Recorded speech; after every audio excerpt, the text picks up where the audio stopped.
Hi guys, ayan, luto tayo guys ng gatang papaya. Ayan. Welcome to my vlog, Inday Bote. Ayan mga guys, add na natin yung ating dilis sa ating papaya. So ayan, lagay na natin yung ating dilis. Ayan. Papaya muna tayo mga guys, lagi tayong gulay. Dahil mahal ang karne, mahal ang isda. Kaya ito, magulay tayo.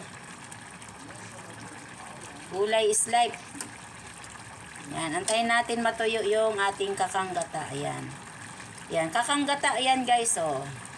Yung unang piga ng gata.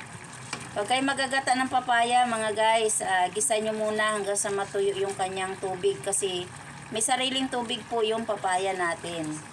Kaya kailangan gisa nyo muna yan, patuyuin yung kanyang tubig bago nyo ilagay yung kakanggata. Ayan, yung unang gata ng ating nyug. Kaya so yummy, malilamnam po yan. Ayan. So yan, luto na yung ating gatang papaya. Thank you guys. Bye.